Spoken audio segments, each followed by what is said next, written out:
Operation सिंदूर के बाद क्या हुआ? 7 मई की सुबह सुबह जब दुनिया सो रही थी, इंडिया ने सिर्फ 25 मिनट में एक ऐसी कार्रवाई की जिसका एको सिर्फ पाकिस्तान में नहीं बल्कि पूरे विश्व में सुनाई दिया। 1:05 आधी रात के से लेकर 1:30 तक इंडियन आर्मी और एयरफोर्स ने मिलकर एक ऐसी high intensity surgical strike launch की जिसका नाम था ऑपरेशन सिंदूर। 24 मिसाइल, 9 टेरर कैंप्स और 70 से ज्यादा आतंकवादी खत्म। ये सिर्फ एक मिलिट्री एक्शन नहीं था बल्कि एक क्लियर मैसेज था। पहलगाम जैसे टेरर अटैक्स का जवाब मिलेगा डायरेक्टली, डिसाइसिवली और दिखाई देने वाले तरीके से। न्यू दिल्ली में प्रेस ब्रीफिंग के दौरान फॉरेन सेक्रेटरी विक्रम मिस्री ने कर्नल सोफिया कुरैशी और विंग कमांडर व्योमिका सिंह के साथ ऑपरेशन सिंदूर की डिटेल्स दी। उन्होंने बताया कि ये एक्शन मेजर्ड और प्रोपोर्शनेट था। ये कोई वॉर स्टार्ट करने का तरीका नहीं था बल्कि उसका जवाब था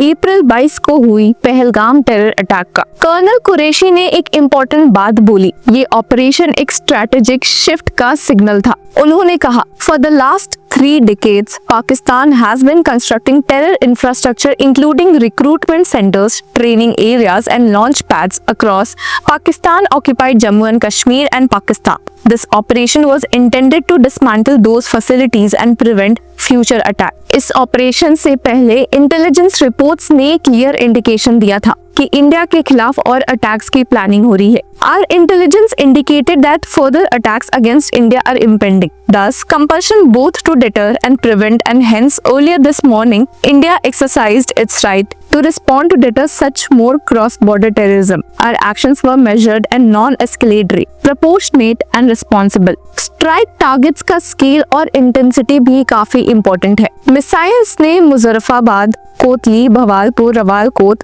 चकशवारी, भिम्बेर, नीलम वैली, झेलम और चकवाल में स्ट्राइक्स की। ये सब जगह अक्सर इंटेलिजेंस रिपोर्ट्स में हाईलाइटेड रहती है, स्पेशली लश्कर ए तैयबा और जैश ए मोहम्मद जैसे तंजीमों के बेसिस के रूप में। भवालपुर तो जश्न ए मोहम्मद का स्ट्रॉन्ग होल्ड माना जाता है और मुजफ्फराबाद और भिम्बर इन्फिल्ट्रेशन के लिए ट्रांजिट पॉइंट्स के रूप में पहले से ही आइडेंटिफाई किए जा चुके हैं।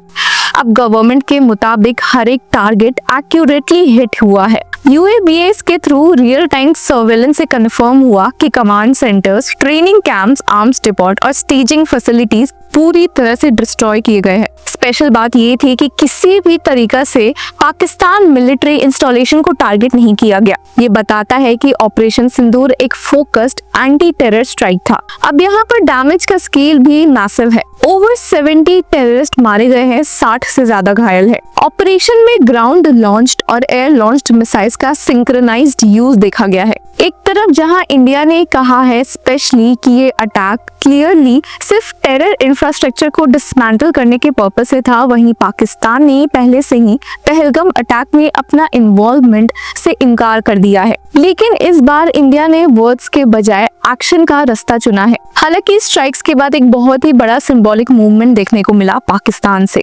फ्यूनरल में कुछ पाकिस्तानी आर्मी मेंबर्स भी देखे गए हैं। इससे ये मैसेज मिला है कि पाकिस्तान ओपनली इन टेरर आउटफिट्स के साथ जुड़ा हुआ है। ऑपरेशन के अगले दिन पूंछ में इंडियन आर्मी ने एक एक्सटेंसिव सर्च ऑपरेशन किया क्योंकि इंटेलिजेंस इनपुट्स के मुताबिक वहां कुछ बचे हुए टेररिस्ट छुपे हुए थे। इसी बीच प्राइम मिनिस्टर नरेंद्र मोदी और NSA अजीत डोवाल के बीच एक और हाई लेवल मीटिंग हुई जो कि 50 मिनट चली। पार्लियामेंट में भी एक ऑल पार्टी मीटिंग हुई है जिसमें ऑपरेशन सिंदूर के डिटेल्स सारे पॉलिटिकल पार्टी से शेयर किए गए। अब बात ऐसी है कि इस ऑपरेशन का इम्पैक्ट सिर्फ पाकिस्तान तक सीमित नहीं है। अमृतसर के आसपास के इलाकों में वेडनेसडे को रात में 6 सोनिक बूम्स सुनने को मिले जब इंडियन फाइटर जेट्स ने साउंड बैरियर तोड़ दिया। अगले दिन कुछ रॉकेट फ्रेगमेंट्स भी मिले हैं। अब डिफेंस एक्सपर्ट्स के मुताबिक ये रॉकेट्स दोनों आर्मीज इंडिया और पाकिस्तान यूज करती है। ये भी पॉसिबिलिटी है कि पाकिस्तान ने रिटेलिएट करने की कोशिश की लेकिन इंडियन डिफेंस सिस्टम ने उन्हें इंटरसेप्ट कर लिया। हालांकि इस केस में एक बहुत ही दर्दनाक खबर भी सामने आई है। पूंछ डिस्ट्रिक्ट में पाकिस्तान आर्मी के हेवी क्रॉस बॉर्डर शेलिंग के दौरान 15 सिविलियंस की जान भी जा चुकी है जिसमें 4 सिख और कई बच्चे शामिल थे। इस शेलिंग में एक गुरुद्वारा, एक मस्जिद, एक स्कूल और कई घर भी डैमेज हुए हैं। सिख कम्युनिटी ने इस बारबेरिक एक्ट के खिलाफ प्रोटेस्ट किया है और जस्टिस की डिमांड की है।